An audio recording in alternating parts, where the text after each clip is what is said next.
लोकसभा चुनाव में इंदौर संसदीय सीट से अपने प्रत्याशी के नाम वापस लेने के बाद कांग्रेस फिर हाईकोर्ट पहुंची है।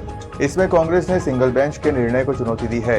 कांग्रेस के वैकल्पिक प्रत्याशी मोती सिंह पटेल ने फिर न्यायालय की शरण ली। हाईकोर्ट की युगल पीठ शुक्रवार को इस प्रकरण की सुनवाई करेगी। मोती सिंह पटेल ने हाईकोर्ट में अपील दायर करते हुए युगल पीठ के समक्ष एकल पीठ के निर्णय को चुनौती दी है। अब इस मामले में 3 मई को सुनवाई की जाएगी। इसमें अपीलकर्ता पटेल के साथ ही चुनाव आयोग का पक्ष भी सुना जाएगा।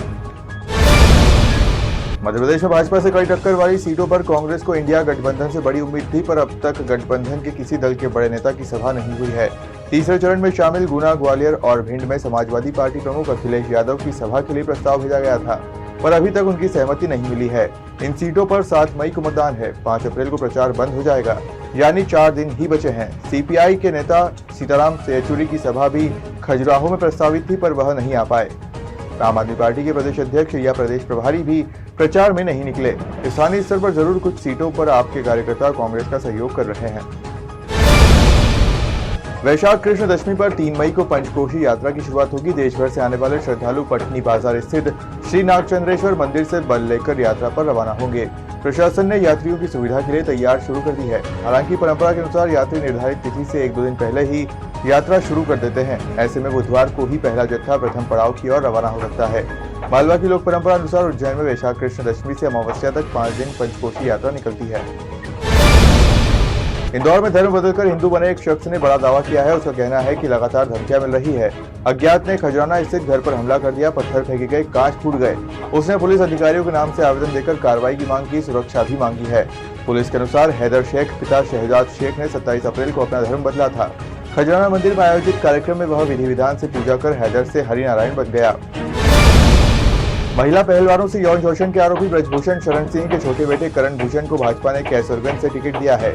इसका ऑफिशियल अनाउंसमेंट होना बाकी है। करण भूषण यूपी कुश्ती संघ के अध्यक्ष हैं। वह भारतीय कुश्ती संघ के उपाध्यक्ष रहे हैं, लेकिन पिता के अध्यक्ष पद के इस्तीफे के बाद इन्होंने भी पद छोड़ दिया था। कैसरगंज में 3 मई नामांकन की आखिरी तारीख है।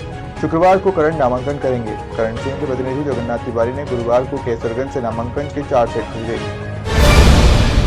राहुल गांधी ने गुरुवार 2 मई को कर्नाटक के शिवमोगा में जनसभा को संबोधित किया। उन्होंने आरोप लगाया कि प्रधानमंत्री मास रेपिस्ट के लिए वोट मांग रहे हैं।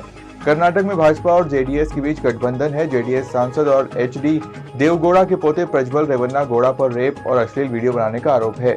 राहुल ने यह भी कहा कि जैसे ही हम महालक्ष्मी की बात कर रहे हैं, हिंदुस्तान के प्रधानमंत्री को इरिटेशन हो रही है, उन्हें चिढ़ मच रही है, क्योंकि उनके अरबपति मित्रों को पैसा नहीं मिल पा रहा।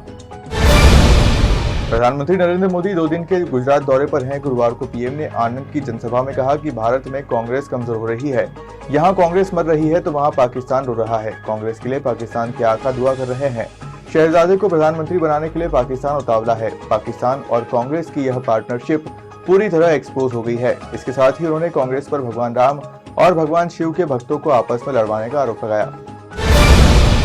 ग्वालियर चंबल अंचल में तीसरे चरण के चुनाव में मतदान प्रतिशत बढ़ाने को लेकर निजी संस्थान भी आगे आए हैं। अंचल के जिलों में कहीं मिष्ठान भंडार व रेस्टोरेंट पर 10% बिल की छूट, तो कहीं मनोरंजन स्थल, चिड़ियाघर, बोट क्लब में टिकट पर 50% तक की छूट का ऑफर दिया है। इन संस्थानों ने घोषणा की है कि हाथ पर शाही का निशान दिखाने पर मतदान दिवस 7 मई से लेकर 9 मई तक यह छूट दी जाएगी।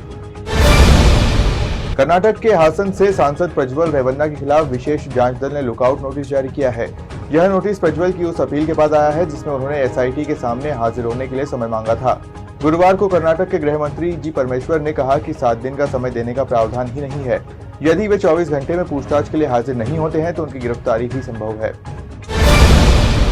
कांग्रेस नेता राहुल गांधी के अमेठी से चुनाव लड़ने की चर्चाएं तेज हैं। माना जा रहा है कि राहुल गांधी नामांकन के आखिरी दिन अमेठी से बतौर कांग्रेस उम्मीदवार के रूप में अपना पर्चा भरेंगे। सूत्रों से मिली जानकारी के मुताबिक राहुल गांधी का पर्चा खरीदने के लिए जिला महामंत्री ब्रजेश त्रिपाठी कचहरी पहुंचे। हालांकि अब तक कांग्रेस की ओर से अमेठी से उम्मीदवारी को लेकर कोई अधिकृत सूचना नहीं आई, लेकिन राहुल गांधी का यहां से चुनाव लड़ना तय माना जा रहा है। इधर बीजेपी ने अमेठी से केंद्रीय मंत्री स्मृति ईरानी को टिकट दिया है। वह अमेठी संसदीय क्षेत्र से अपना पर्चा भर चुकी है।